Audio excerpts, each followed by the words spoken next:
Hello and welcome on in, Unity community. Welcome to another official Unity live stream here on twitch.tv/Unity and, of course, the official Unity YouTube page. My name is Jackson. I'm one of your community managers. I'm responsible for all of the live stream content that we host here on these channels. I'm very excited to have you all here. Thank you so much for joining us on this lovely Thursday, February the 6th. We have an awesome show planned for you all today as we are bringing on a guest, an expert in their field. We will be joined by Chris Zukowski of How to Market a Game to teach you how to market a game. It's something that we've been looking forward to for a very long time. It's been in the works. We've been working with Chris, trying to get him from his busy schedule to come and hang out with us all and give the Unity community a little insight into how to market your game and how to best go about things. Of course, we have Steam Next Fest happening at the end of the month, so it's a big time for indies, and we figured we would plan this now to give everybody that a little extra insight, that little extra boost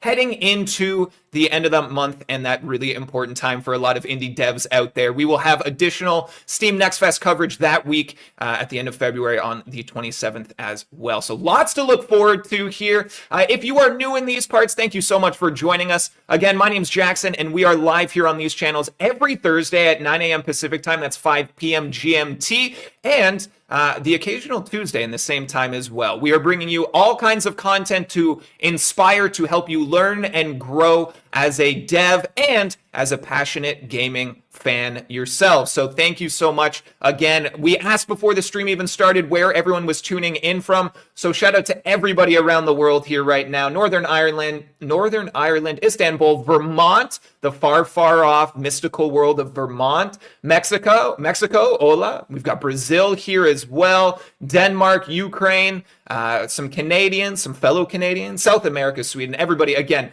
one of the most impressive things, the most incredible things as a community manager is to see just the absolute reach that we have in bringing our community together here. So thank you all. The passion that unites us being game dev and games in general. It's incredible to see. I'm so grateful that you guys are here with us. Of course, as I mentioned, we have a fantastic guest here today. We've got a lot to look forward to. They're going to walk us through the tips and tricks, the do's and don'ts of marketing your game. Stick around to the end of the show as we will have a giveaway. We're giving away 3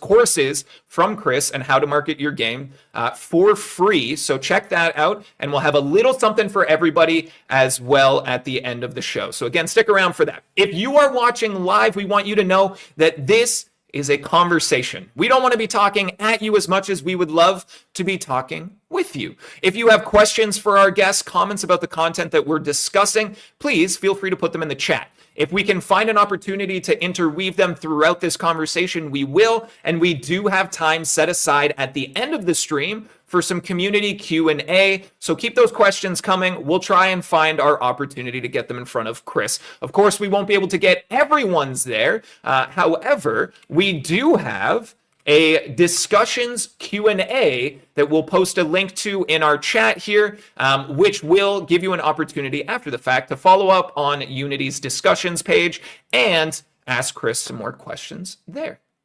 If you are watching on YouTube after the fact as a VOD, we will have chaptered the navigation bar so that you can skip to the parts that are most appealing to you. Of course, the best way to interact with these streams is to be here live, to get your questions asked, to connect with your fellow community members here as well. But however you watch these streams, thank you. It's important to me that you are all here and we can bring everyone together. So let's dive into the show here.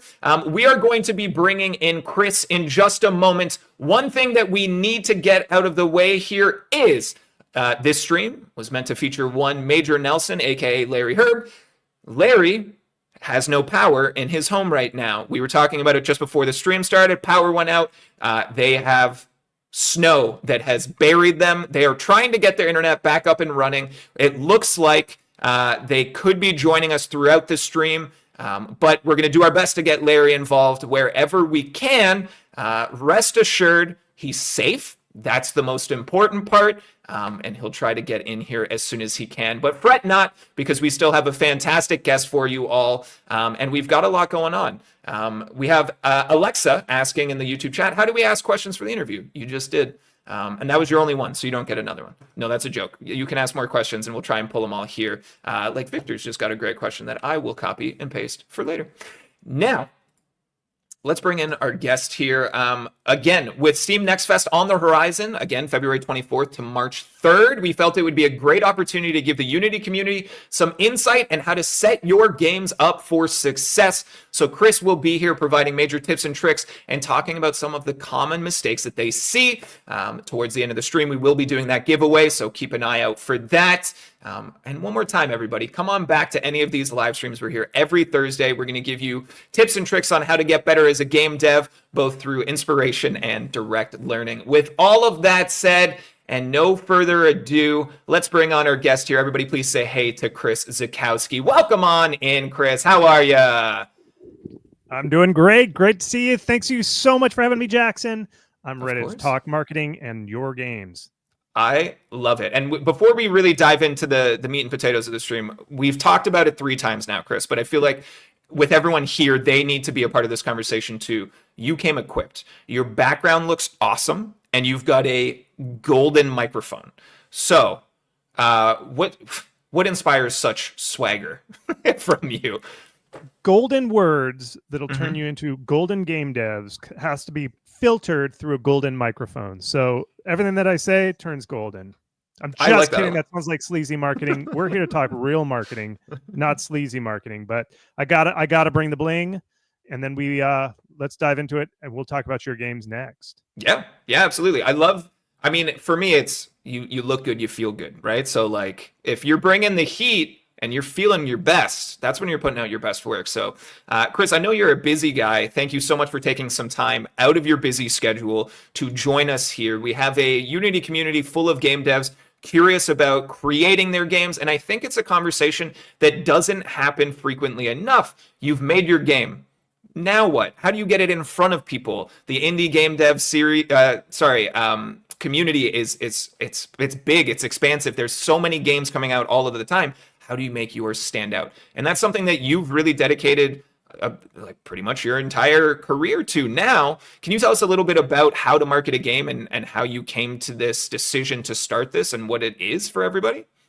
Yeah, so howtomarketagame.com is my website. I publish every year. I publish once a week a blog post about various marketing topics. It turns out I count the words at the end of the year, see how much. It turns out I write a novel's worth. That's about 90,000 words per year about marketing, totally free, where I study the market, specifically Steam, PC games. I study it, see what's working, what's not. I call it working the maze backwards, because it's like I look at the games that succeeded, and then I have interviews with those devs, and I really break down letter by letter, sale by sale, wish list by wish list, how they got it.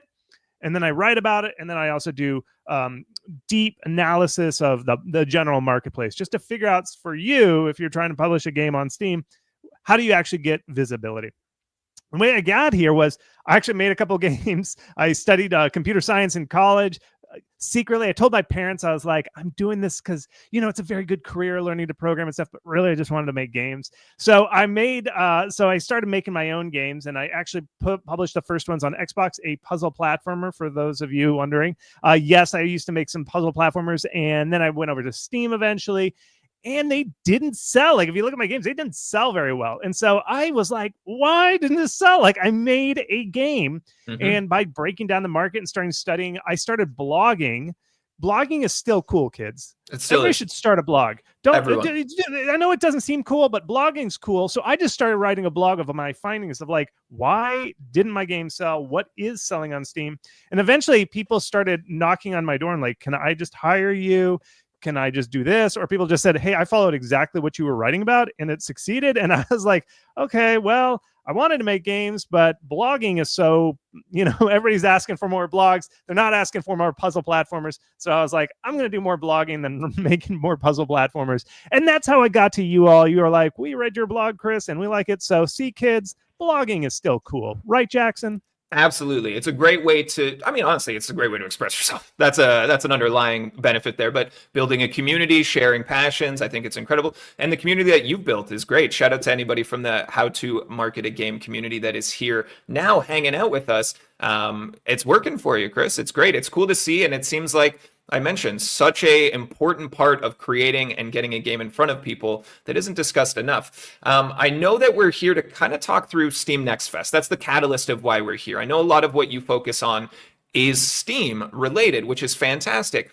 But there's already been a couple of questions that I think kind of align with that specifically, and I'll bring them in here. Sertal is saying another live stream talking about how to publish on Steam, not the mobile market.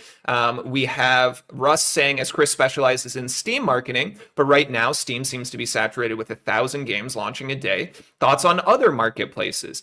Why Steam, Chris? Is it just the accessibility and the indie spirit lives there, or are there other reasons that make Steam the candidate for this focus here? Steam's the best. That's why. No, as far as like, I've studied a lot of markets and stuff. I actually made a couple mobile games. Really, if you are making a game and you're trying to publish it, there is no place that a small developer can do better than Steam. I mean, it is like all the other, like, if you go to, let's say, like a Switch store, or if you try and do mobile, it is saturated. Now, I heard the comment, oh, there's 18,000. People love to throw the numbers out. I'm going to pop up a visual here. Let's just pop this up. Magic picture on the wall. So what I do is I study the market here. And one of the things that I do is analyze every year how many games. And people are like 18,000, a bazillion. They just like throw up big numbers. And if you look on 2024, yeah, it looks huge. But what I do is I break it down by like how much games are actually selling and stuff like that. Oh, and right. Look over on the side, the blue and that kind of red at the bottom, those big thick bars, those are games that have earned under 50 reviews. Now, these are usually either hobbyist devs who just throw whatever up. They don't care. They just wanted to make a game. God bless them. I love them. Those people are great. They start the industry. But if you are serious about this and you really dedicate yourself to marketing, the number of games that are like seriously marketed, seriously developed, and put out there, it doesn't grow that fast. We're looking at about maybe 3 to 4 to somewhere 5 in the last year, 1,000 games that I consider like, okay, they're a real game made professionally for the purpose of, making a profit and developing themselves, and not just like a hobbyist project that's like my first game type of thing.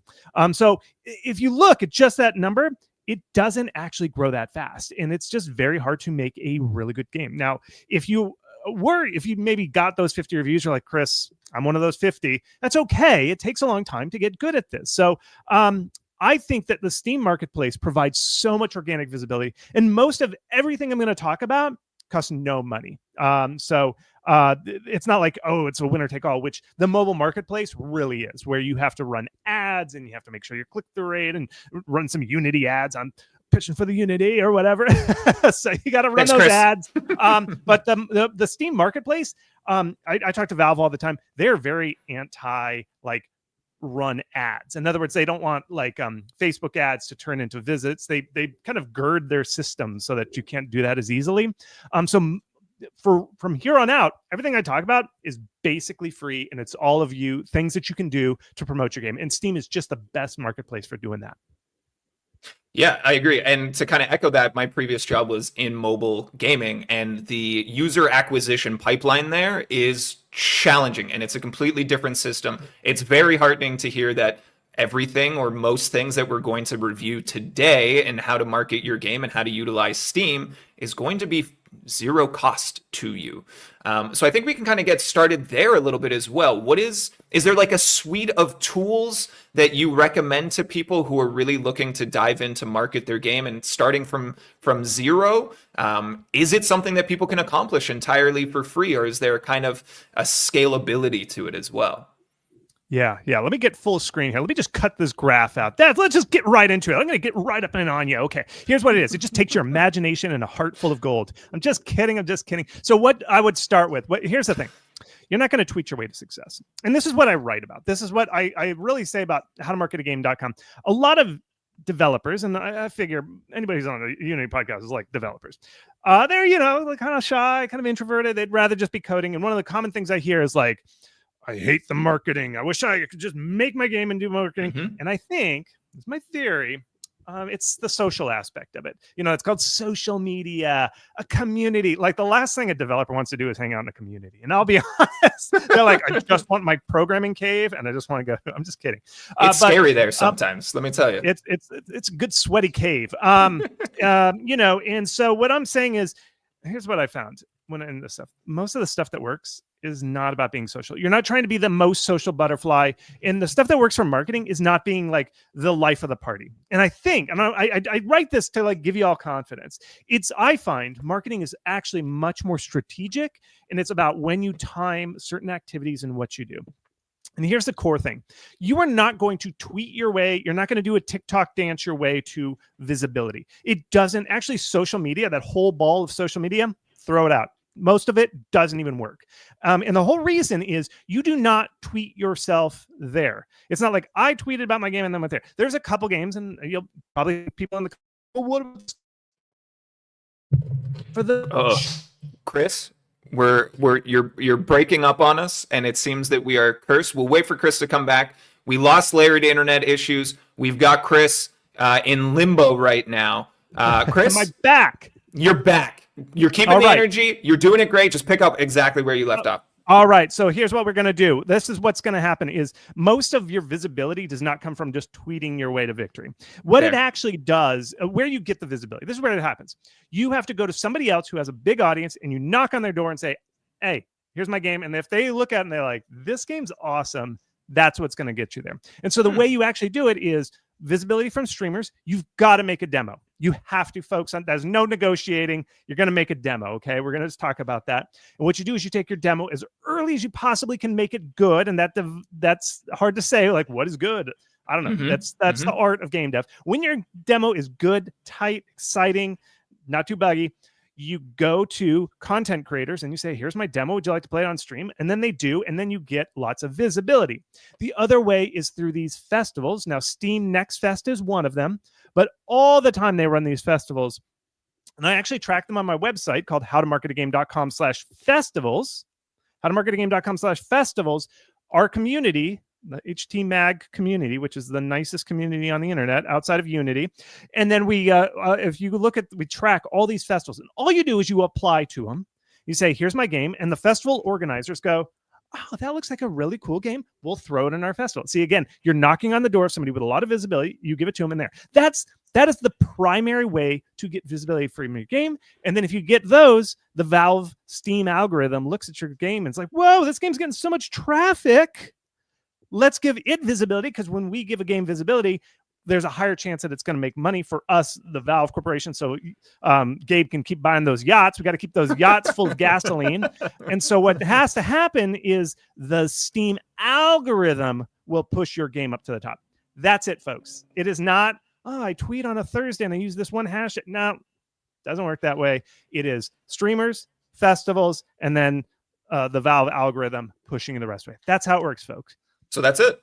Stream over. Thank you for coming, everybody. No, we've got plenty more, so don't worry about that. But I think it's very interesting what you're saying. I think the media in general in the era that we live in is this chasing virality. Like, you do see games occasionally be like, oh, I put up a funny TikTok and now my stuff blew up.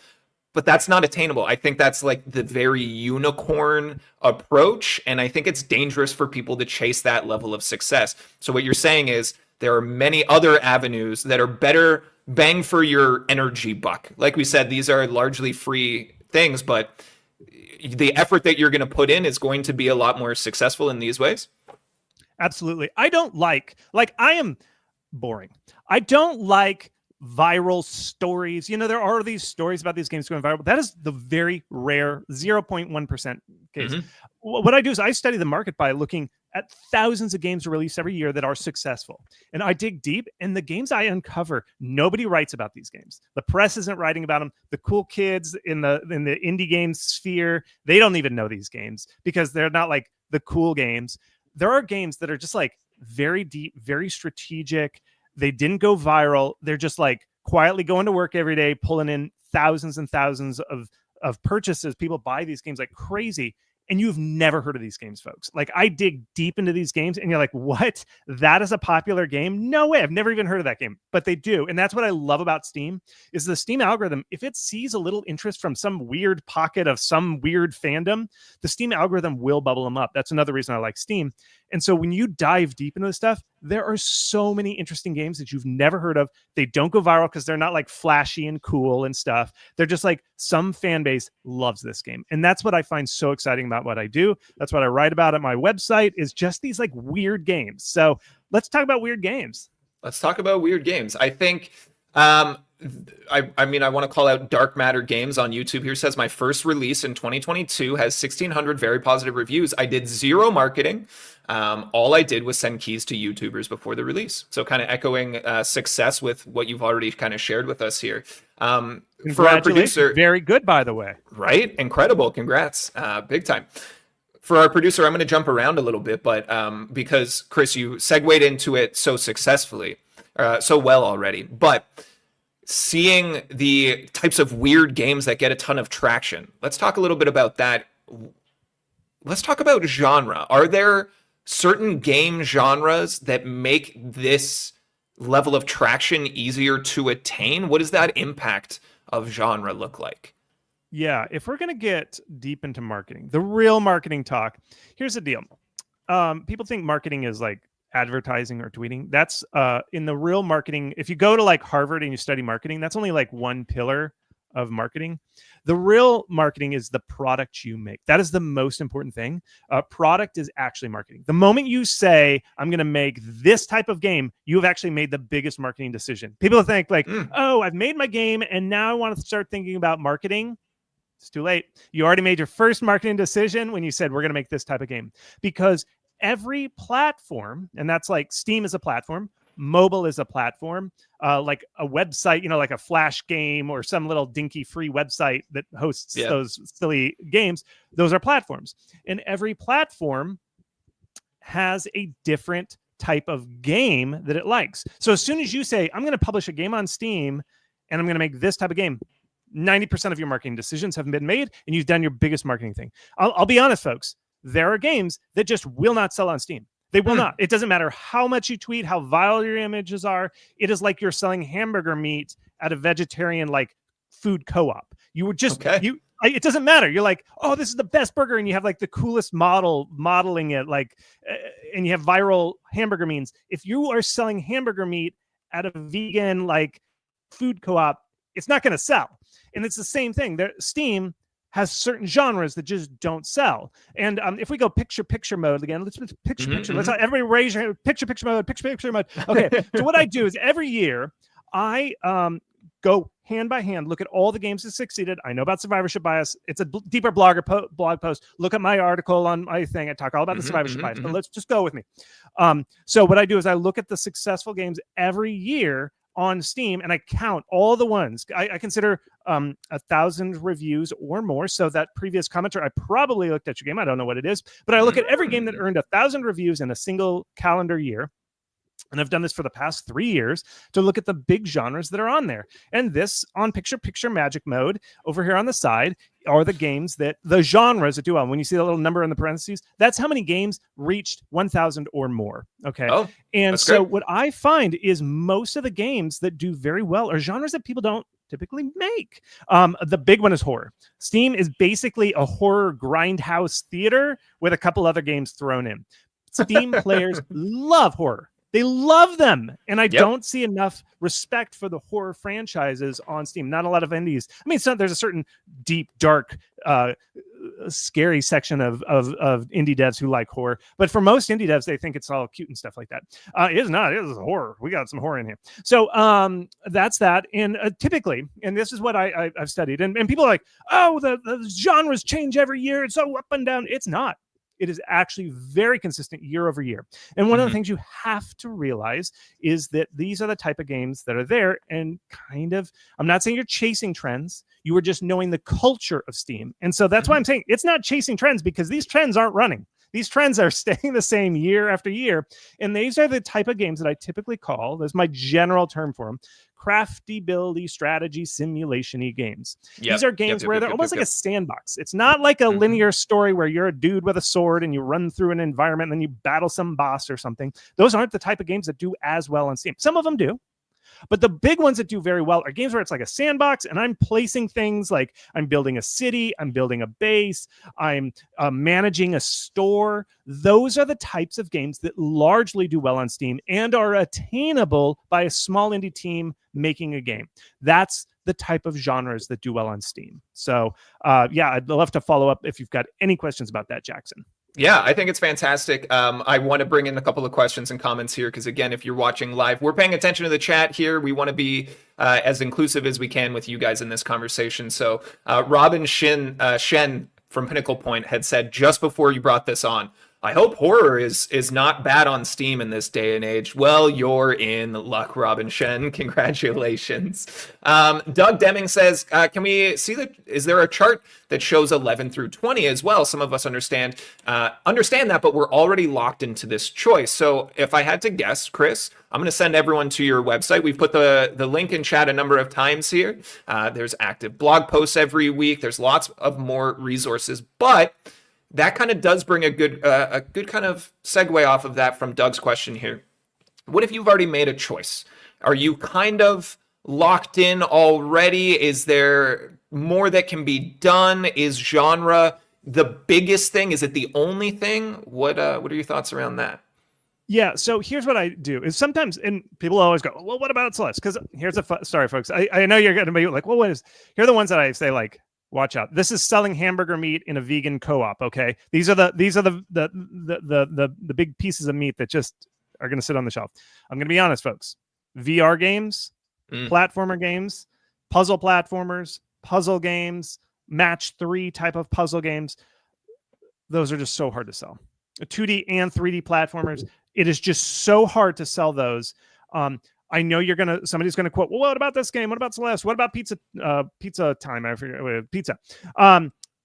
There are some exceptions, but the number of games, and if you go to my blog, How to Market a Game, and just search genre, you'll see this. I do these reports all the time, every year or throughout the year. Here's the deal with these platformers is to do well, you basically have to be the best looking one.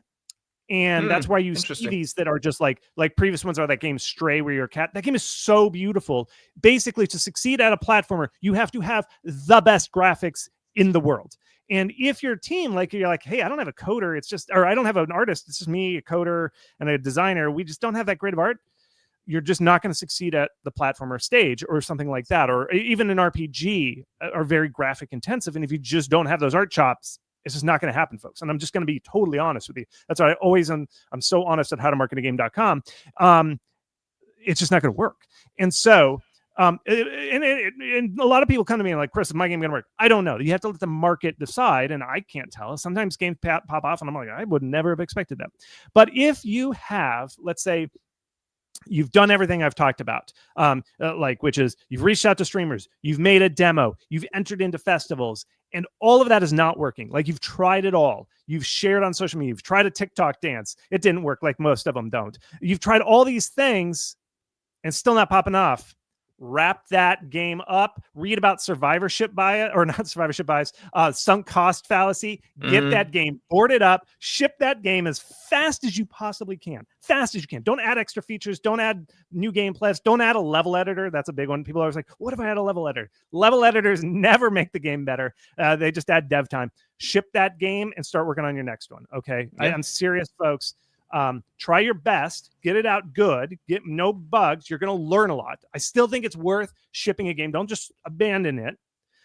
It's still worth it to ship a game and learn how the marketplace works, but hurry, get through it. Okay. Because if the market has shown signs that it's not interested, it's just not going to be there. And so like one of the things, my benchmark that I always look for is about 7,000 reviews by launch, or 7,000 wish lists by launch. Okay. And a wish list is, it's not the perfect metric, but it is a good benchmark to say, like, can you get to 7,000? If you're looking at your math and you've never shipped a demo, you've never sent it to streamers, never done that, that's okay. But if you've done all those things and it's still, you're fighting for every wish list to get to that 7,000, that's a sign that it's just like you're selling hamburger meat at a vegan co-op, okay? And it's time to just say, put that meat out and say, hey, anybody want it? No. Okay, I'm going to go next door and I'm going to go get some, I'm going to start mashing up some peas or something. Or maybe you say, I'm going to go hang out at a steakhouse and try and sell my meat at the steakhouse. It's up to you to decide. But you just got to ship. And that's the best thing you can do. And just get on there. But it's good. You gotta release a lot. So yep, I think it's an interesting dynamic. The putting out a game that doesn't find success initially and then grows to success later. And I think we do see the occasional story of like the massive turnaround, the game that found success in its third year. But I think the important context that people need to really take into consideration is that those stories make headlines because of how rare that is. Like, to me, and granted, we're not talking indies at this point, but No Man's Sky launched. It was one of the most terrible launches ever. And then 5 years later, everyone's like, whoa, this game's incredible now. That is a rarity and does not necessarily mean that everybody should chase those types of things. I do want to bring in another conversation here from Twitch. Hyan, I think, says, cozy games like classic harvesting games, which category would those fall under? Are those simulation? Is it just not on the board? Where would those kind of cozy, like farmer type games be? They are a little bit lower. Again, check out my website, howtomarketagame.com/free. The blog where this came from is called What the Hell Happened in 2024? Because every year I do a recap of the previous year and I just look at what succeeded. Farm and Wholesome are awesome. Wholesome games are a force to be reckoned with. Now, I don't break them out by Wholesome because Wholesome is more of a style and an aesthetic. It's not a genre. There are like narrative. You'll see narrative on the board. You will see simulator and management. Typically, management and Wholesome go hand in hand. Like, you're running a cute bakery that's cute as a button and you're a cat and you're selling baked goods. That is like a winner on Steam. And you got a cozy pink sweater. If you're a cat selling baked goods with a pink sweater, you might as well just be wearing a golden sweater because that's a golden game on Steam, if I could say anything. No, see, management games are typically there. There's farm category, and I can't remember for the blog if I broke out farm in its own. And I attach one genre only to every game every year. There's about 500. There's about 500 games per year that reach that 1,000 level. And farm, I think I broke it out as its own genre. It depends on the year, but most of the time I keep the same genres. And farming is very good. But again, even if you hit the right genre, you have to be very knowledgeable about the other genres. And I've talked to some developers with farm games that didn't succeed and some that do. And the ones that succeed, I talk to them, they're like, okay, here's the thing. You have to have this watering mechanic. And if the watering mechanic doesn't feel good, you're out of luck. You have to understand, even this is just the start. Once you understand what genre you're going to make, you have to deep dive play every game in that genre and really understand, like, oh, I made this one mistake. Like, for instance, narrative games. If you're making a narrative game and you do not have the ability to replay the game and skip the choices that you've already made, that is like a deal killer for visual novels. Visual novel fans expect skip, and they like to have the ability to know, oh, I've already made this choice. I want to make a different choice. They also want to make sure that your choices matter. In other words, you're not picking, oh, am I going to... They want to be able to date like him or her. Like, I want to make that dating choice. They don't want to make the choice of like, oh, am I going to wear a pink sweater today or a red sweater? They don't want that. Choices matter. Every genre has those secret things that you have to implement. And so it's not just enough to say, oh, we're making a farm game. I'm not talking to you specifically, the question asker. I just mean in general. So that's one of the biggest things I see is like, so he makes a genre, but they didn't hit the points that are so necessary.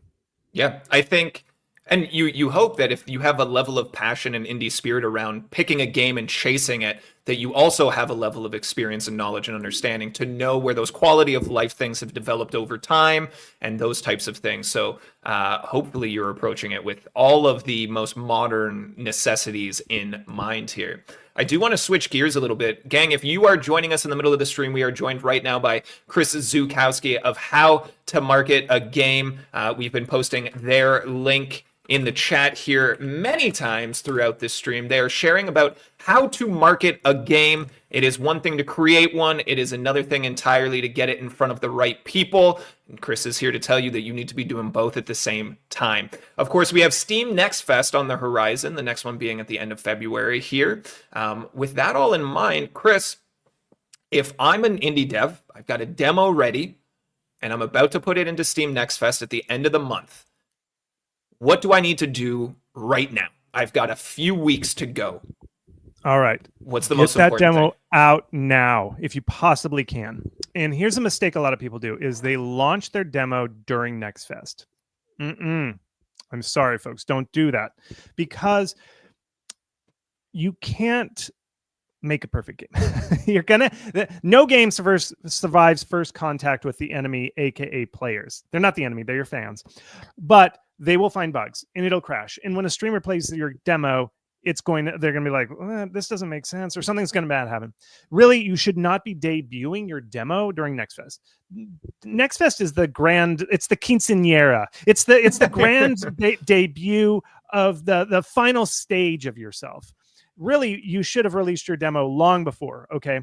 Now, if you are, you're like, oh gosh, I didn't know. Do the Next Fest right before you launch. The last Next Fest before you launch, they happen every 3 months.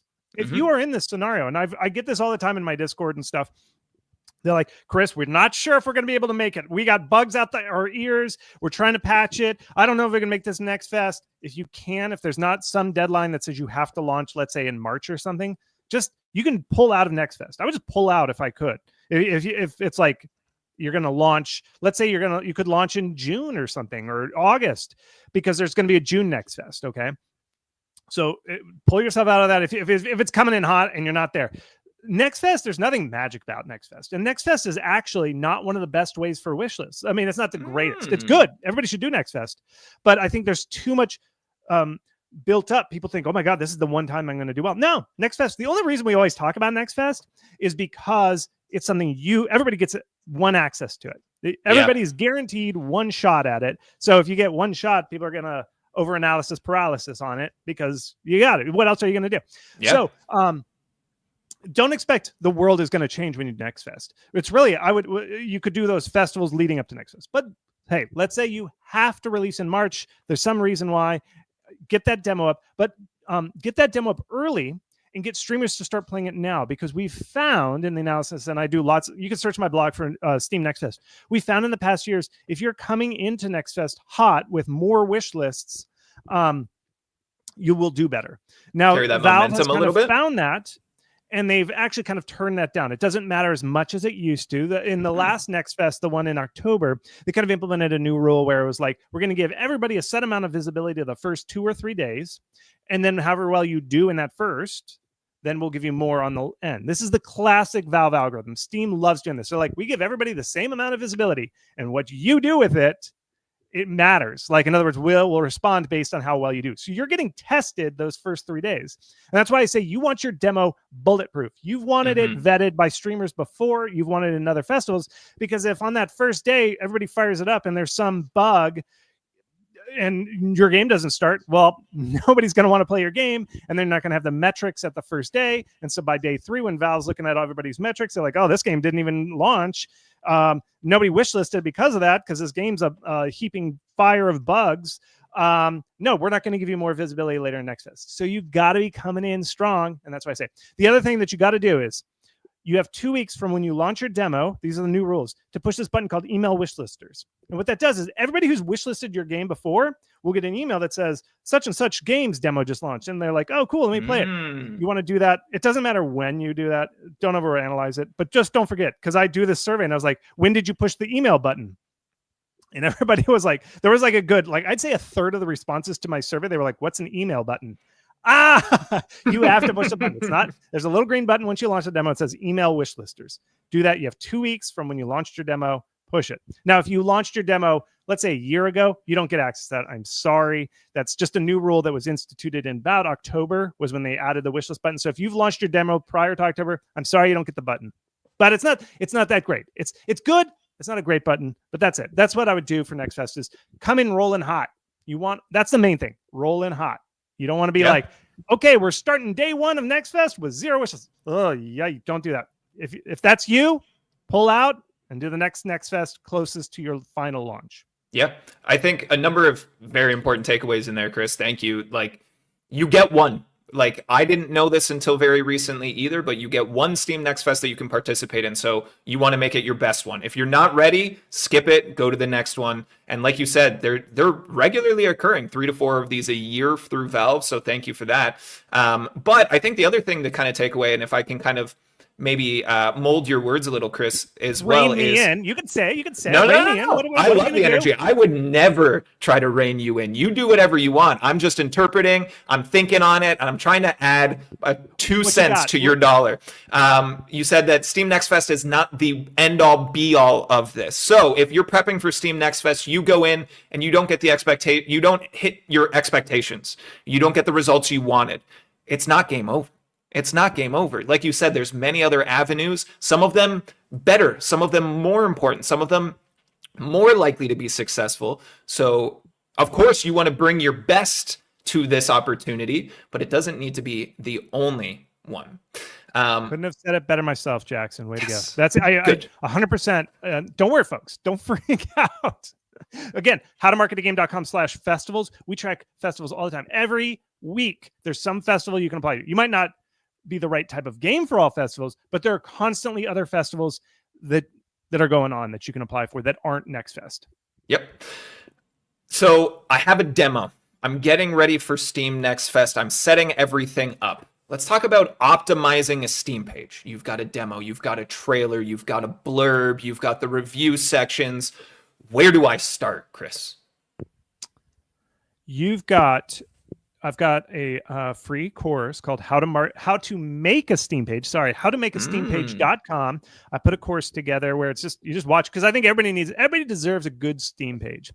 Here's the basics of a Steam page. Why have a Steam page? What's the most important thing? Okay, there's 2 big things that you need to do with your Steam page. These are 2 big things that all Steam pages must do. Number 1, and the most important, is what type of game do you make? Like, what game is this? And I mean, like, what's the genre? What's the vibe? How difficult is it? Like, when I've studied people, I watched people shop on Steam, and the big question they have, because people have genre preferences. They're like, I like RPGs. I hate tower defense. I love strategy games. I hate simulation. Everybody's got their likes and they don't like. And what they're doing when they evaluate Steam pages, or they look on Steam and they're shopping, what they're doing is they're playing that game where they're putting the pegs in the hole, and they're like, are you a star shape? I only accept star shapes and square shapes. And so what they're doing mentally, every seconds, it takes them like half a second to determine this. They're like, oh, that game is this shape. Oh, doesn't fit in this hole. Okay, throw it out. Oh, this is a star shape. Oh, it fits right in. I love star shaped games. And they put it in there. It's like that game. And so if you, in your Steam page, is just an amorphous blob, and everybody is like, what? Is this a star shape or is this a square? It's kind of this weird blob. That is not good. And so the problem is, people try and think like, well, I want to be the game for everybody. No, you do not. You want to be the best star. If you're a star-shaped game, let's say you're a horror game, you want to be the scariest horror game that's ever been. Somebody looks at it and they instantly know it's a horror game. Okay, horror games are kind of an easy one because everybody knows what a horror game looks like. It's like you got a guy with no eyes and blood dripping down his face. Stands out. That's a horror game. Yeah. But you don't want to be mysterious. You don't want to be like, oh, well, what do you like? We are that game for everybody. No, you don't want to do that. You want to be very clear. And the best way to do this is look at other games. Again, that research. Play those other games that are in your genre. See those secret clues. Like, for instance, crafting games where you like build a village or something. Every capsule always has a hammer. I don't know why, but if you just put a hammer in your thumbnail for your game, it's called a capsule. People are going to see that hammer and subconsciously like, oh, I bet I build a city with that, or you have a guy standing on a hill and there's a city down below him. That's a city builder. That's what you got to do. That's a medieval themed city builder. So you got to make your Steam page look like your type of game so that at an instant, somebody's shopping and goes, it's that type of game. I'm going to buy it. The second thing you need to do is show quality, because remember that graph that I showed where most of the games every year of games, 18,000 games were released last year. Yeah, but about 17,000 of them were total crap, okay, or just beginner hobbyist games. Okay, so you need to show that you are better than 17,000 other games, and the way that you do that is with either good graphics, and if you're not necessarily good graphics, you need to show variety in your gameplay. I see too often somebody buys a Unity asset store, which is fine. You buy something off the Unity asset store. It's a great development tool. But the problem is they buy one asset or like one environment, and then they take all these screenshots from this one environment, and they'll just like pan the camera over here, take a screenshot, turn the camera, take a screenshot, and I can still see that same like clock tower that's in the back. It's like in the background of every single screenshot, and that's like, I know you bought one asset pack and you're using that for all your screenshots. That's a bad sign, because then people like subconsciously know, oh, there's probably some asset pack hammered together job. So what I always say is you want to show variety. Lots of different screenshots, different environments, different biomes. Show all 4 asset packs that you bought, just not that first asset pack that you bought. That's the most important thing. You want to show quality. And another way to do quality is you should hire a capsule artist. I'm telling you, folks, I know it's expensive. It's probably going to cost you about $500 for somebody to draw your thumbnail. Don't just use Unity, take a screenshot, and then use MS Paint to write the title of your game. Don't do that. That tells people, oh, that's one of those 17,000 games that I have to ignore. No, no, no. You want to be one of the 1,000 that are worth it. And so what you do is you spend $500 and you hire somebody to draw a capsule for you and also do the text. Have them do the text. Don't do your own text. Some people buy the capsule artist and then they MS Paint the text. Don't do that. Hire both. Those 2 things set you so far above those 17,000 games that never get any visibility. So that's what you got to do in a Steam page. Quality, and show that what genre you are. You're most of the way there. I think it's very important to note that we all have our limitations, and we all think that we can do it. We all think that we can be the one to put in, no, I picked the right text and I put in the right colors here. Get the person. Get the person who, that's their expertise, that's their job. Bring in the person who's going to crush it for you. You're saying it's a worthy investment. Oh, yeah. Oh, 100%. That's one of the one things I think you should spend money on. You know, I said most of the stuff's free. That's the one thing. And again, it's like $250 if you get a bad one. Let's send up a zero. Okay. $250, $500 to $1,000, somewhere in that range. And here's the best part. After you finish this, you can say, I'm a patron of the arts. Ooh. I've hired an artist. You are a patron. You're like a Medici, you know, and it's amazing. You can brag to your friends like, oh, I was just talking to my artist. And it's awesome. You can even have that printed, put it on your wall. It's like, yeah, I commissioned this piece of artwork. You can say that you commissioned artwork. How cool is that? So definitely become a patron of the arts. Yeah.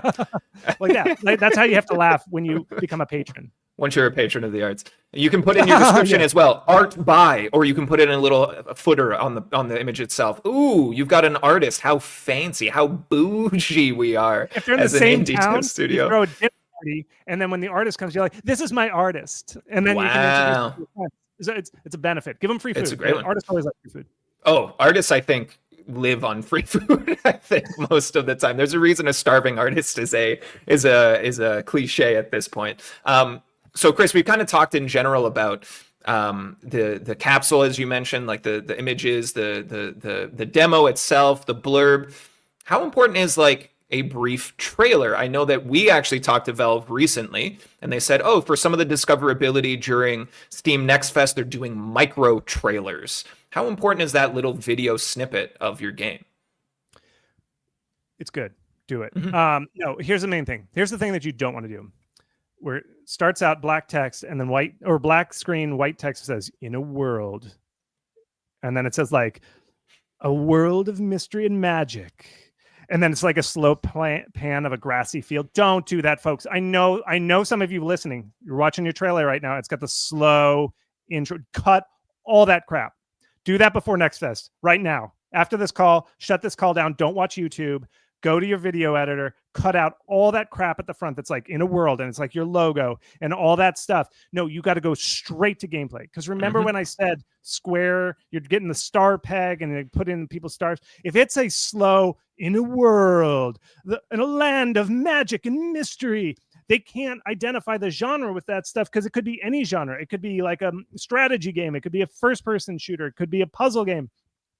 That kind of mood setting stuff, cut it. That's why Valve actually implemented the micro trailers to try and cut through that stuff to actually get that there.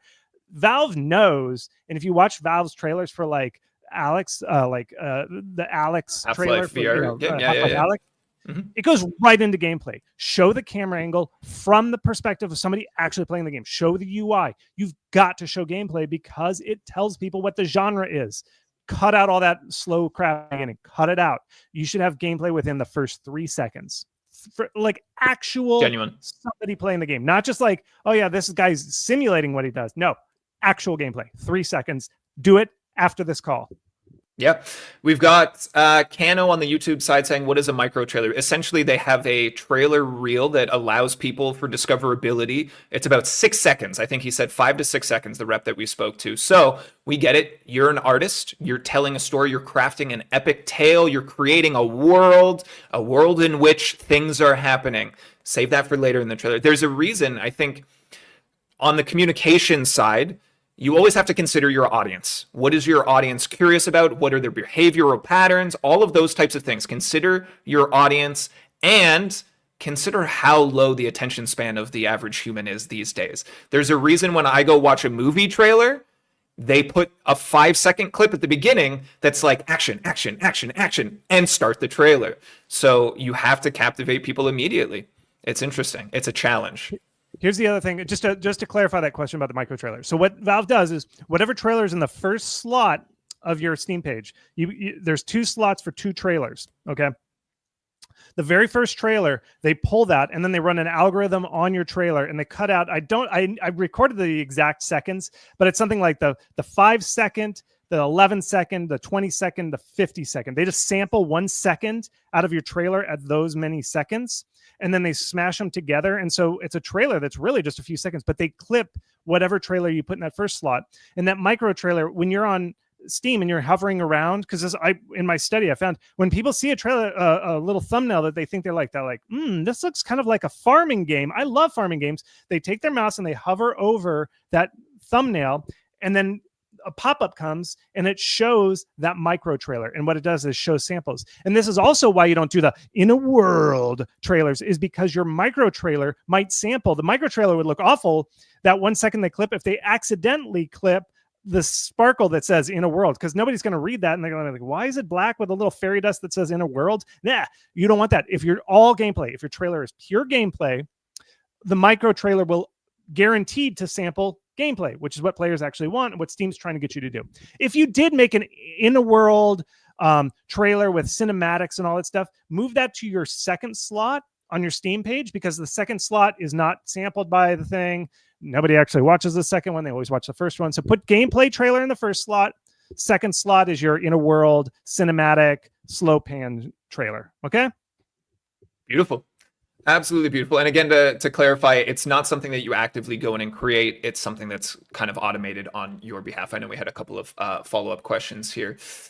Just checking in with you all in the chat again. Thank you all for being here. You guys are fantastic. We love to see the Unity community out in force, curious and hungry for this type of information. If you are just joining us, we are hanging out here with Chris from howtomarketagame.com, showing you all the wonderful things that you need to know about how to make your Steam page excellent in preparation of Steam Next Fest. And again, a ton of learnings that will happen across the board. If you have any questions, because we're paying attention to you all in the chat here, and I've been taking notes on a handful of these, please throw them in the chat and we'll have a dedicated Q&A session coming up here. And if you're hanging out today, we are live on these Unity channels every single Thursday at 9 a.m. Pacific time, 5 p.m. GMT. Come and hang out for anything from learning specific tools and tutorials to these types of conversations to help you along your game development journey, see how games are made and how you can improve the way that you make games.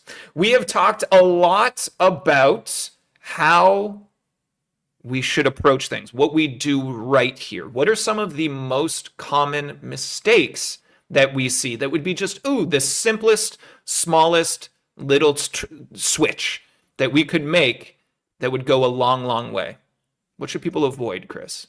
Yeah. So, howtomarketagame.com/free. That's my newsletter. If you go to howtomarketagame.com/free, I wrote a book called 60 Mistakes You Don't Want to Make. When you sign up for howtomarketagame.com/free, I call it free because you get a free book. So you join the mailing list. I promise I don't spam. All I do is every week, I just say, hey, I'm doing blog posts live, and I find festivals. So that's what you get when you sign up. But in those 60 mistakes, I pull those mistakes. So if you're talking real quick and easy mistakes, some people do. Here's one is people have never announced their game. I know this sounds weird, and this isn't a quick, easy fix, but a lot of people just throw their Steam page up and then their Steam page is live. No, when you put your Steam page up, you announced your game. And so what you should do is you should have a trailer when you launch your Steam page and just call the trailer announce trailer. There's something in journalists' brains and also like content creators. When they see the word announce trailer, they automatically watch it and they'll do something if they like it. And so just upload a trailer. And if you haven't done this, let's say you published your Steam page a month ago and you're like, Chris, I have 0 wish list. I published it a month ago. What's going on? I usually look and like, well, you never actually announced your game. You got to send a tweet. You got to do all that round of social media. Even though I said it doesn't usually work, it really doesn't most of the time. But you should still do it. You should still send a tweet that says, announcing my game. And then you post a link to your announce trailer. And on YouTube, you upload your trailer and you literally in the title say, announce trailer, name game. Or you do game name, parentheses, announce trailer. You got to put that in there. And then you reach out to a bunch of press and go to IGN and say, hey, I just announced a game. And they're like, oh, well, where's your announce trailer? Everybody in games media is triggered by the word announce trailer. And so I find so many games just never actually announced. And it's just a free marketing beat that you get. You can just go and say announce trailer and you get some free wish list for that. It's just stupid. But you got to do it. So if you've never actually technically announced your trailer, it was just like one random Thursday, you're like, oh, let's just make our page live. You just forgot to announce your game. So definitely announce it. Other stupid things, didn't push that email button. Like I said, you launch your game, and this is in the new rules. This is pretty new. You launch your game and you didn't push the announce email wish listers button. That's a big one. Those are like the basic things. But yeah, just check howtomarketagame.com/festivals. You got to apply every week for those they're like such good visibility. I'm telling you, folks, it's the #1 visibility, and people just don't even know about it. So apply to festivals, reach out to streamers. Oh, the other one is when you're reaching out to the streamers, don't write the super long thing. I'm sure the people in the comments, for some reason, I know you're passionate about it. Super long. I always get these super long questions that are like 2 paragraphs long. I was like, I'm doing a live stream here. I can't read all these questions. You got to be punchy, folks. You got to be like, every time you ask something, if you ask a question in these things, it's got to be like 1 sentence. Get to the meat of it. And so when you're reaching out to streamers, don't tell the whole story of the backlog of your story of your game and all that stuff. All you do is say, hey, I like your stream. You play my type of games. I just launched a demo. You can get a free copy here. That's it. That's all you got to do. Don't write a whole story like, I'm just a dev and I quit my job to do the blah, blah, blah. Just say, here's my game. You like this. Here's the link. Here's my press kit. Yeah, that's it. Big mistake. And I'm going to jump off of that a little bit as well. I went to school for journalism. People don't read deep into long pieces of text. If it's a long email, they're not reading it deep. If you insist on putting that much information, put the most important shit at the top. Do not go through and say, here's all of the details about my game and here's all of the hard work I've put into it. And here, you can get access to it. At the bottom, no one gets that far. Put it at the top. Hey, I just released a game. Here's your access for it. I love your work. Would love to see you play it. And then if you really feel like you need to add more, do it after the fact. Get that most important information out there. We talked about it with the trailer. People's attention spans are very little. Get it at the beginning. So Chris, 60, has that list grown over time? 60 missteps, common mistakes? Is it something that you see pretty regularly? Is there new developments that you're like, wow, okay, there's a new weird trend happening. Stop doing this. No, I mean, these mistakes are pretty core to human civilization. These are pretty common issues. So no, I mean, I wrote it about a year and a half ago, I think. So it's up to date. It's current. No, I haven't seen too many new mistakes people make. Again, it's the same things. People just forget to market their games. That's the big one. They forget to announce their game, that kind of stuff. So yeah. I think, well, okay. So yeah, that email button, that's new. So that's a new one. Sure. But you see, Valve's adding new features all the time. And this is one of the other reasons I like Valve, by the way. And I think Steam's the best platform is they are constantly updating it. Okay. And so, I mean, that's how I'm able to keep a blog, how I'm able to write a novel a year all about marketing, is because Valve is always adding new stuff. It's a live platform. They're very engaged. They respond to stuff. A reason that I'm always confident is when I was looking through the games of 2024 and stuff, very wild games, like really cool games, not just like whatever's got the biggest marketing spend, really unique style games. And the way Valve's able to do that, and there were more games actually that reached that bar that I look at, which is 1,000 reviews or more. Valve does things to promote more games. And so some of the stuff that they do, like here's a good mistake. If that person who said I earned 16,000 or 1,600 reviews, if you reach about $150,000 gross pre-Steam cut revenue with your game in a certain amount of time, you're probably eligible for a daily deal. And so Valve, it's this thing where you ask Valve for featuring, they'll put you on the front page of Steam. But the kind of bar to make sure that everybody doesn't ask it is about $150,000. But one of the things that Valve's doing to increase visibility, now that the market's bigger, more games releasing, is they've made it more. There's now 4 games. There used to be just 2 games featured every day.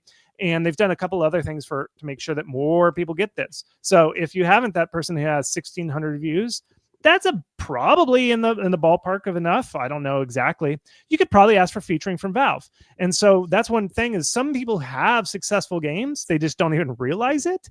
And so they just never ask for promotion from Valve. So go knock on the door of Valve. Again, remember, that's all marketing is, knocking at somebody with a big audience. The biggest door is Valve's. And you're like, hey, can I get can I get a daily deal? So ask that. But you have to make around 150K gross revenue. And that is possible, folks.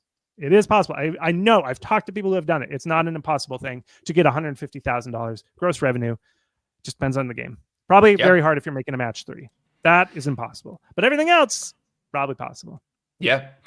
It breaks my heart. I love match 3 games, but I'm right there with you. I'm not going to spend $20 on a match 3 game. But we did have a conversation, the Unity team, with Valve recently, and they did say the conversation that we had included a portion where they said, oh, you weren't aware of these tools. Yeah, that's probably a problem on our end. We've seen that a little bit. So I would say, kind of jumping off of what Chris is saying, familiarize yourself with what's available to you. And yes, it's not as obvious all of the time. So maybe you do need a little extra resources, and maybe you do need a weekly newsletter, and maybe you do need a blog with additional tips and tricks and all of that good stuff. So please go and check out howtomarketagame.com and all of Chris's excellent hard work. And Chris, I think what's most impressive to me as a community manager is you have created your own community around this. There is a group of highly engaged, very passionate, very knowledgeable and engaged people trying to help good-looking, and grow. And so obviously, I thought that went without saying. I mean, Chris, we see you pulling the group, we're seeing you pulling the strings here, and we just assume. But kind of coming back around to the common mistakes here, something I want to kind of bring together from a number of questions here. We had Sia Raffia earlier asking, is there any harm in publishing your Steam page ASAP? Should you wait until it looks decent? Ludius asking, how about unpolished games? Chris, where do you find the balance of getting in and getting in early versus waiting a little bit longer for something a little bit more polished? Okay, here's my rules. This is what I say when you're ready to make a Steam page. 1, you know the game genre. You definitely know it, because sometimes people flop on the genre. They're like, am I Metroidvania or am I action roguelike? Which one am I going to do? And you finally decide. You've got your genre knocked in. You know what it is. You know you're going to finish this game. 2, you know the art style. Is it wholesome looking? Is it grimdark? Is it medieval? Is it fantasy? Whatever it is, you know the general art direction. It doesn't have to be final art. You could still be polishing the main character, adding extra belt loops on themselves or whatever. That's fine. But you know the general art style. That's number 2. 3, you have enough art to do those 3 biomes I was talking about. You don't want every screenshot to look the same. I'd also sort of say, make sure your UI is looking good. You should have UI in your screenshots. And those are the key things that I would say you need. Oh, and the 4th one is a trailer. Yeah, I do think that you need a trailer. So you need gameplay to show that trailer. Now, you can kind of smoke and mirrors it. I mean, Unity looks so good out of the box, right? You can kind of smoke and mirrors. Like sometimes maybe you don't have the full AI programmed for the opponent, like in your game or something, but just send them on a track, send them on a rail. So he just kind of is running around, and then you just fake that you're being chased by this guy. It's all smoke and mirrors. You're eventually going to do it that way, but you can accelerate so that the trailer looks real action packed. Okay. And then once you have those 4 things, you're ready for it. If you don't have those things, don't publish a Steam page, because then remember I said the big marketing beat is to announce your game with an announced trailer. You need those things to do it. You don't want to just half-ass put a page up that's like bad programmer art and stuff. Like, don't do that. It's got to be early. I do think that you should get it as soon as possible, but you should focus on getting all those things I listed together as soon as you can so that you have a presentable page. If you don't have those things, get to work. Prioritize, reprioritize, get those things ready, and then go make it live. That's awesome. So there's kind of your it's less of a balance and more of a checklist for everybody. Thank you for those questions.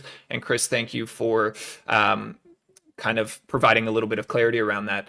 Let's talk. We've talked a lot about Steam pages, Steam everything, and we've kind of talked about some of these free tools, but let's talk a little bit more about them. I'm curious to know about how we can kind of supplement our Steam page. We go out of our way, we set it up, we announce because we're smart and we're listening and we're paying attention to the experts here.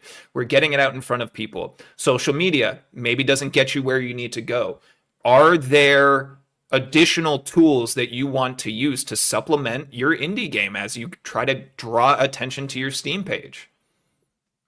No. Here's the thing, folks. It's actually, I know it sounds weird, but it's the game, folks. 90% is the game. There's not, I mean, other than buying a nice course or going to How to Market a Game, joining the right newsletter, there aren't that many tools. Like, you know, there's sites where it's like, oh, we'll apply to streamers or something, you know, those streamer key sites and stuff. I don't know. Most of the stuff you don't have to buy. It's the stuff that you really need to buy, that you need to sign up for a service. Like, you can get DaVinci for free, the free video editing stuff, maybe to make your trailer, maybe, but it's not. The good thing I like about Steam is it's not a pay to win. You don't need to buy all these tools and all this stuff. I mean, as long as you got Unity, you're cooking with Unity. That's the tool you need. You got the good genre. You got that stuff. Maybe some good asset. Buy some asset packs.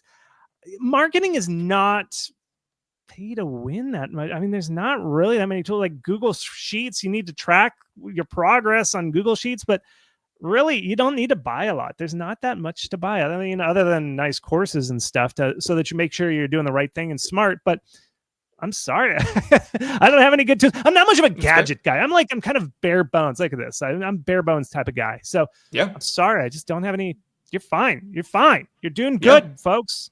And you know what? I mean, being able to kind of focus in all of your energy into one spot and really dedicate your time to something that's going to be most effective. Listen, we all have a limited resource in our own energy levels. We talked about how looking for free opportunities is a limitation of our financial resources. You have a limited amount of time in your day. So if you're going to look for these other opportunities, I'm sure you can find things, but if you're looking to maximize your energy input for your results output, then maybe the Steam page and the approaches on Steam is kind of where you need. And maybe that's fine. Maybe that's everything that you need to know. If you take one thing away, buy a bunch of fruits and vegetables. That's good. Speaking of keeping your energy, eat some fruits and vegetables. Keep yourself regular.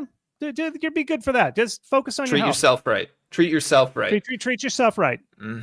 We have people, again, kind of sharing and helping each other right now, asking about like video editing tools and that sort of thing. And that's what I love to see, both in the Unity community as well as, Chris, people coming in through your community as well. Everyone's been so incredibly positive. It's the indie spirit. It's what we love to see, indies helping indies and that level of support. So thank you guys for that. I think we're going to transition here. I have been collecting a number of questions throughout the stream. We'll try to get to as many as we can. It doesn't mean we'll get to all of them. Some of them we will likely have touched on, so we will skip around as well. But if you guys have any more questions, now would be a great time to flood that chat. Just draw attention to it. I'm trying to read every message. There's a lot of you guys, and I'm so grateful that you guys are here. All of that being said, as we set that up, I would like to open up our giveaway. So give me just a second here to press all of the buttons.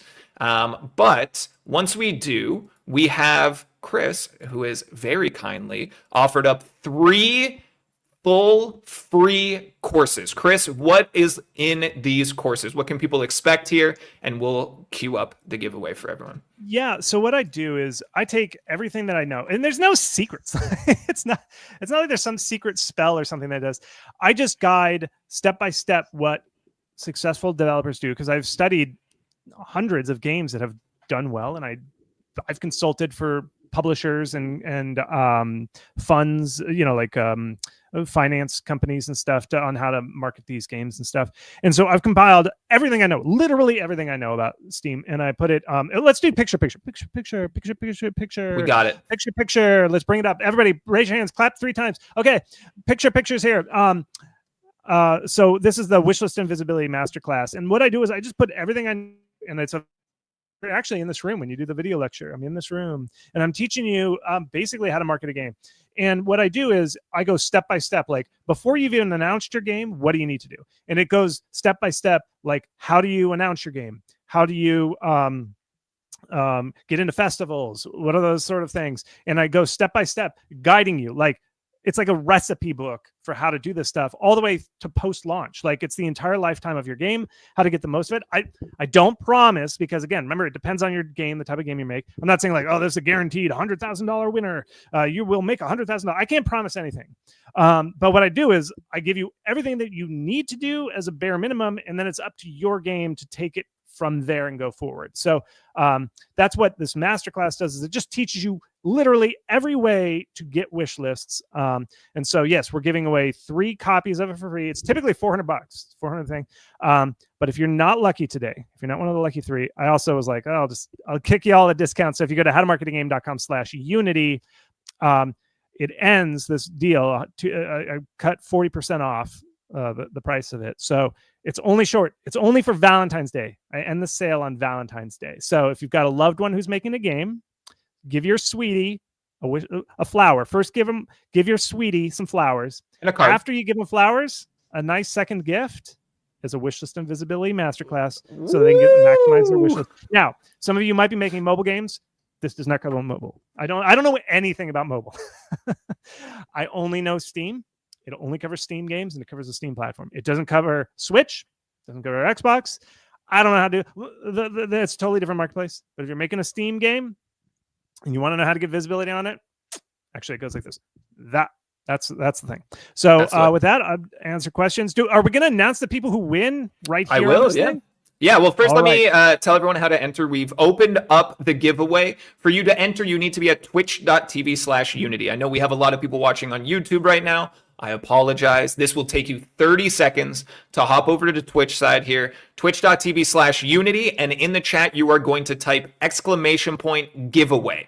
There are many people doing it right now, so as soon as you land on that page, you're going to see many people entering. Everyone can enter one time. We'll leave this open for about 10 minutes here, 5-10 minutes. We're going to chat for a little while, and then we will pull our 3 winners. We will all celebrate your victories together. It's been really fun to see here. Chris, I used to do giveaways in my previous job, and anyone who didn't lose got so salty and angry, and it always confused me. But the Unity community shows up for each other, and when they lose, they're just like, hey, congratulations to you. I'm happy for you. And I think that's fantastic. So again, keep an eye on twitch.tv/unity. If you win, and we will announce those winners on the stream here, if you win, I will reach out to you via Twitch DMs so that we can hop in there and I can send you the link that you need and the instructions that you have. Thank you so much, Chris, for offering this to our community here. And again, if you don't win, please go and check out this deal. We put the link in the chat. It's on the screen now. We'll remind you of this link and go and get 40% off of all of these very incredible resources. And while you're there, look for all the free stuff that's there. Chris has a weekly newsletter. There's a lot going on. You get the book. howtomarketagame.com/free for that free book. Lots of very incredible resources. How to make a Steam page. That's how to make a Steam page. And then there's howtomarketagame.com/festivals that lists every festival that you should apply for Yeah, that's coming up. So absolutely. those So let's dive into a couple of the questions that we've pulled here throughout the stream. I'm going to try and find ones that are not too much treading into conversations that we've already had. Victor Pinheiro asked, what's the priority on marketing for someone who's starting now with zero budget? $0, one tip. What do we do? I'm assuming you're making the right game.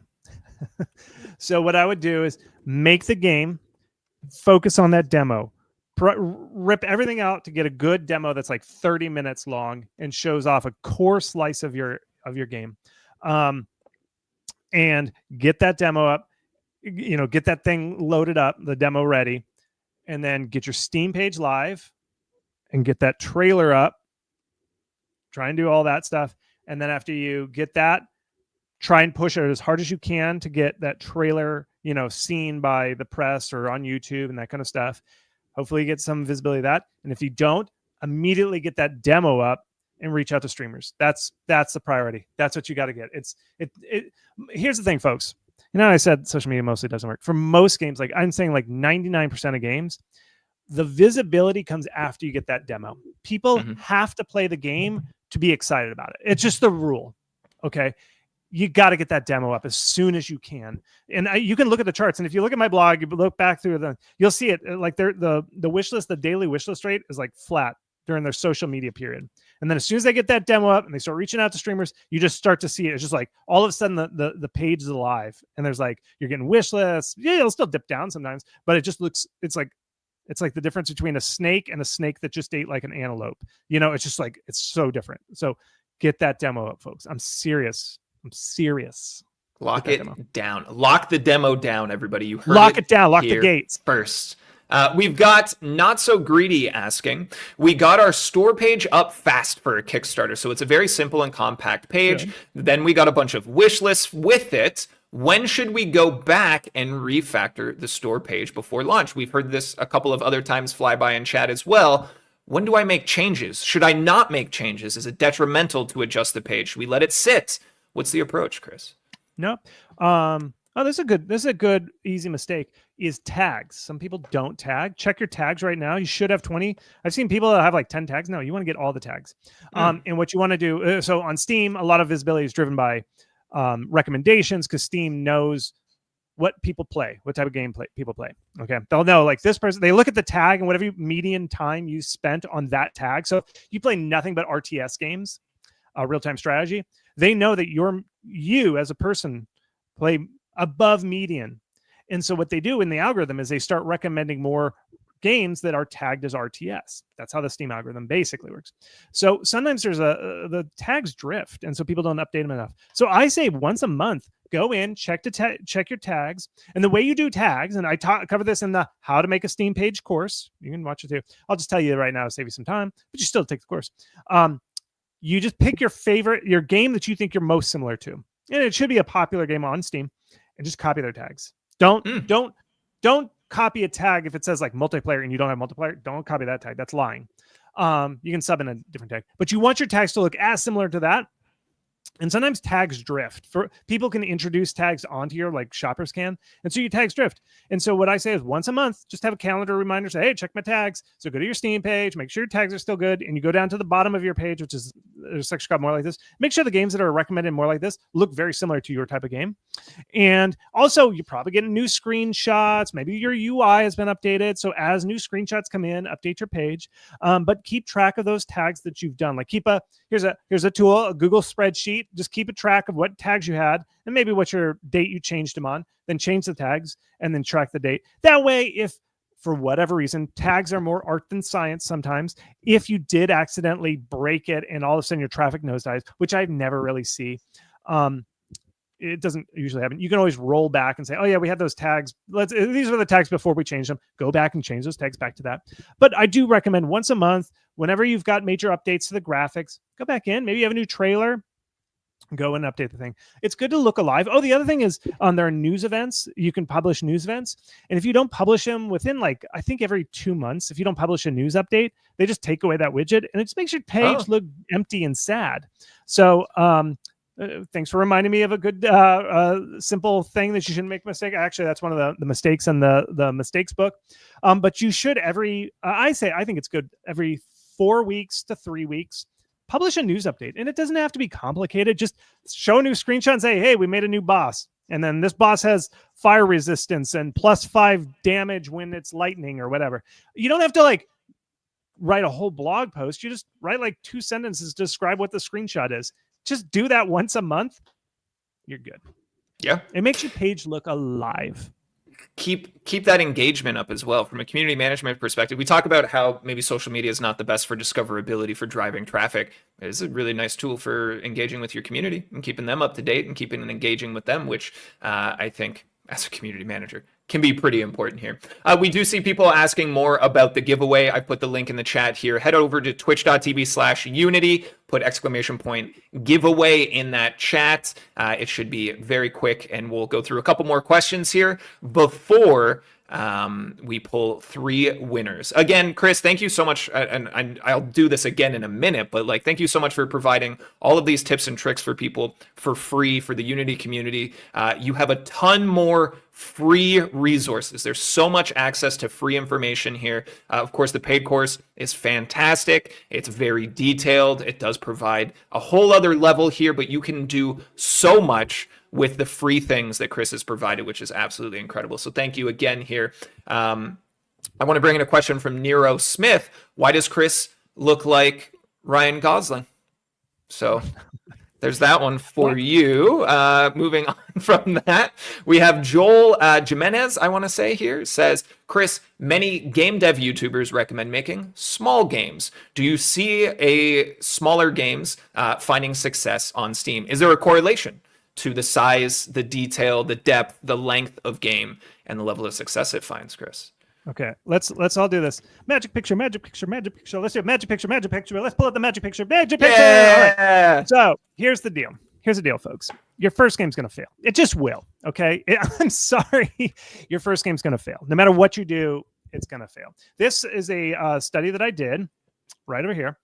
And what I did was I scraped all the games that have ever released on Steam, and you can tie a game whether it was released by a studio. And I looked at all the studios, and I saw how many games have been released by this studio. Games, not just DLC or anything. Games. 38,000 studios have released only one game. And this is over time, the entire history of Steam. And then they just disappear. I don't know what happens. Only 7,920 have released more than one game, 2 games. And then it goes down. You see 3 games, 4 games, 5 games. It goes down more and more. The problem, this is what happens, is somebody says, I'm working on my dream game. And then it turns out their dream game fails because every first game you release fails. And so what you got to do is you got to just release more games. And here's the thing is it's like riding a bike. The first time you hopped on a bike, you didn't just like start racing off, like ready to win the Tour de France, right? You fell down and then you got back on the bike and you fell down and you got up and you fell down. You got to do that. Games are so much harder than riding a bike. And yet you didn't ride the bike the first time.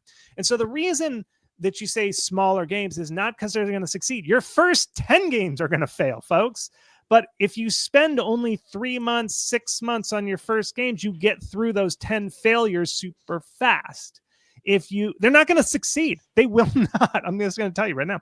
So don't worry about the length of the game. It's not about the money, folks, all the time. Come on, it's about the heart.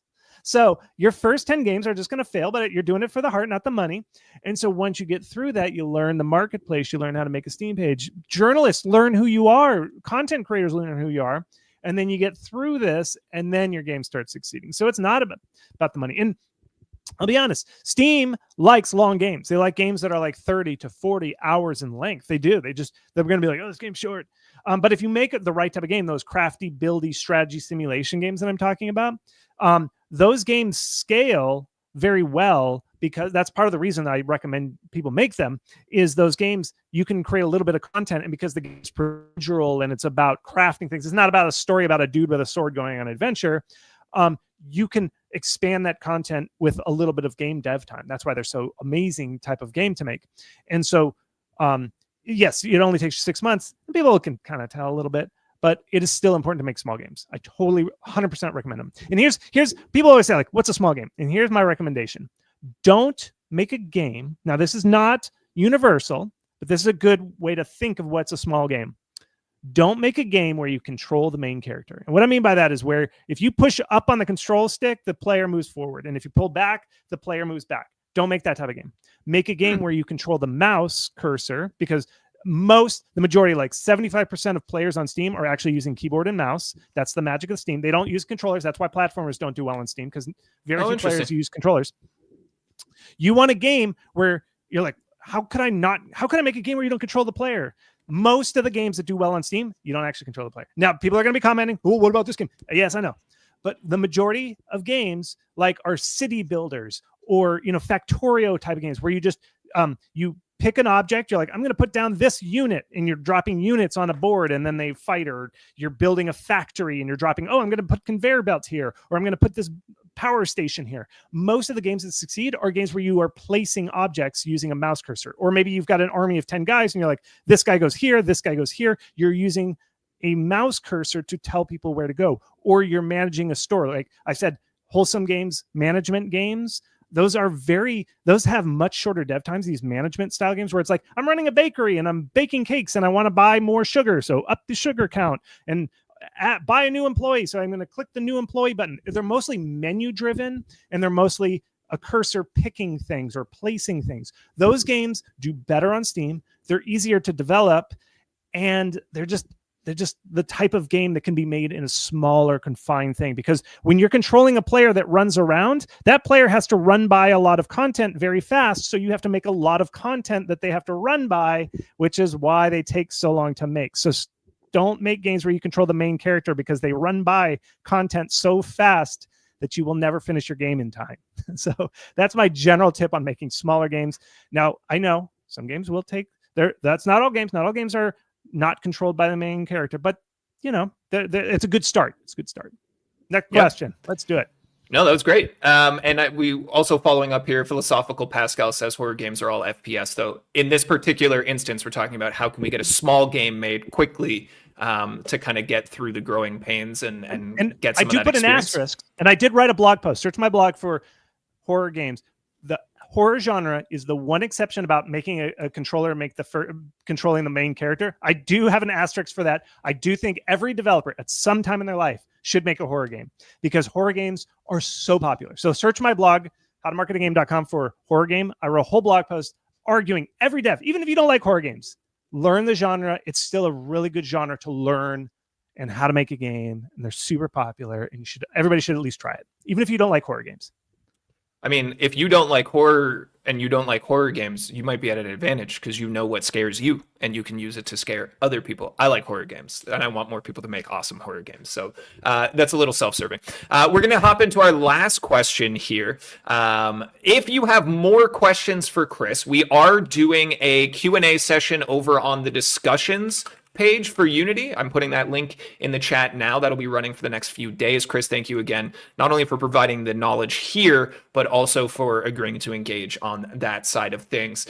We do, for this last question, it piqued my interest here. Ritorito saying, what strategy should you follow for a demo if you're releasing a PvP game? How would it change if there's a multiplayer focus to the demo? God love you. Good luck with the PvP. Godspeed. Here's I'll just be honest. PvP is hard because it's hard enough to get one person to play a small indies. Okay, it's so hard. It is so hard. Okay, it's hard enough to get two people to play against each other. Much less some indies are like, oh yeah, it's a 50v50 full server. I'm like, yeah, okay. I'm just gonna put that asterisk there. But what you got to do is you want to limit your demo playtime. So you're going to put your demo up and you're going to make a marketing beat around it. And you say, hey, first weekend of every month, we put the demo live. And you build a community that knows, and you make community events. Like, we're going to count down together for Friday night when we always make the demo live. And then your community comes together, and then you do it once a month. And you make a whole party around that weekend. And you limit that time so that all those people, because God love you, it's so hard to get indies to get enough player base. So you're concentrating your entire player base into that one weekend. And so that's what you're doing. And so you're making sure the community knows everybody show up Friday night, the first Friday of the month. I'm just making that up. It could be anytime, but you concentrate it and you say, this is the weekend. And then hopefully, and you'll know you're on the right path, if every time you make your demo live, the audience gets bigger and bigger. If it's getting smaller and smaller, I don't know. Cry. I don't know what to do. Make a horror game. That's the answer. Horror. Turn your PvP into a horror PvP game. Maybe you got just a horror. Just cut it. Yeah, I get that. I get honestly. No. Here's one thing, and this might be really. I'm joking. Co-op is actually, because co-op, you don't need random people to fill a server. You can be like, hey, to your friend, let's play tonight. And then it's not dependent on all the things. So co-op is actually very viable. And horror co-op is so popular. So that is one alternative. Smear blood everywhere and make it co-op. That's one other. Honestly, I sat listening to that last response of like, hey, make it a destination, make it a moment in time, bring everyone together, rally the troops. And I was like, oh, I would dive in on that. Like if there was a game I was curious about and there was like, hey, this weekend we're doing the test, everyone comes in together, same time, everyone, let's make a moment here. I was like, oh, dang, I'm in. That sounds fantastic. That's what we're doing right now. Well, what are we doing right now? Look at us all right here. What are we all doing? We said Chris is here, Unity's here. We're doing it all together. We're going to be at this time, this place. This is what we're doing. So you've got to do this, but for your game. Dude. Bring it around. Bring it around. I love it. Wow. It all comes together. It all connects. It's beautiful. Also, in terms of Chris, you're here. Larry sends his well wishes. Again, those of you that may have tuned in a moment late, Larry, who was meant to be here for a part of this stream, has no power in his home right now. And therefore, he is safe. But he has sent messages since we've started being like, hope everyone's doing well. Hope it's going well. So thank you for that, Larry. We are going to answer M6 Riz's question right now. When will the winner of the giveaways be announced? Right now. So we are going to close the entries. Shout out to the 145 of you who have entered this giveaway. That is the biggest number we've had for a giveaway here in a long time. We are going to pull 3 winners. Once again, if you are one of the winners, keep an eye on your Twitch DMs. There is a setting that you might have to adjust that makes it so that you can receive DMs from the team, because I did try to give away a game code to someone last week and I can't send them a message. So just keep an eye on that. I don't think it's a default setting. I think you have to actively make that a problem for us. So you should be fine, but just keep an eye out. And especially if you don't get a message from us, please just let us know. So the 3 winners that we have here, it will be automated in chat, but we're going to make a big deal about it as well. The first one is Zol H. Zol_H. I knew you could do it. I believed in you every step of the way, Zol H. Congratulations to you. Next in the list here is Coco Man Llama. Part Coco, part man, part llama. Number 1 in our hearts. Congratulations. We'll be sending you guys a message here probably tomorrow when I have a little more cap to do so. And last but never least, we've got DMI3IY. Demi. Congratulations. Demi3IY. Woo! And I mean, if we can't say it, it doesn't change anything. I can type it and we can get you won. Congratulations. If we want to go magic picture, I'm sorry if you didn't win. Magic picture. All right. So we are going to do, also don't forget, if you weren't Coco Man, Coco Banana, Coffee Man, Llama. Coco Man Llama. You can still buy the course. One thing that we do, once you get the course, you get lifetime updates. And I always do once a month, I do a Q&A. So it's kind of like these where I just answer whatever question you have for me. By getting that, you also get access to my Q&A. So I do that once a month, 2 times for 2 different time zones. So just other little things I forgot to mention about the course. So it's really fun. But I hope to see you. I hope to see you, Coco Man Llama, and 3 Jamma Lammy, and Zorg H. Every single one of them. The live Q&As. Every single one of them. Again, we've put the link in the chat a dozen times or more. Go and check out How to Market a Game. There's tons of free resources there as well. Go check out this course if it's something that appeals to you. We've seen a number of people throughout this stream say, hey, I actually dove in on these resources, and it helped me immensely. So there's already some testimonials happening amongst you in the community right now. We also have a free book. Talking of free things, what can people learn in this free book, Chris? 60 marketing mistakes you don't want to make. I mean, maybe you want to make some mistakes. Sometimes life is all about mistakes. I know I've made some, but anybody, we can avoid them if we just read. Reading is cool, kids. So read a book. Reading is fundamental. Cool. Reading is cool. It's coming back. Yep. I don't know that it went anywhere. I don't know if it went anywhere, but it's coming back. It's coming back with a vengeance. I've heard teachers say this counts as reading one book. So I've heard that. Kids, I've heard that. Maybe your teacher will let you count this as a book. And I know that people have like, hey, I want to read 12 books this year. This could be one of them. Yeah. Free. Yeah. Counts. Free. Counts. It's a short book. So it counts. Short book. Great. So that brings us pretty much to the end here. Again, go and check out How to Market a Game.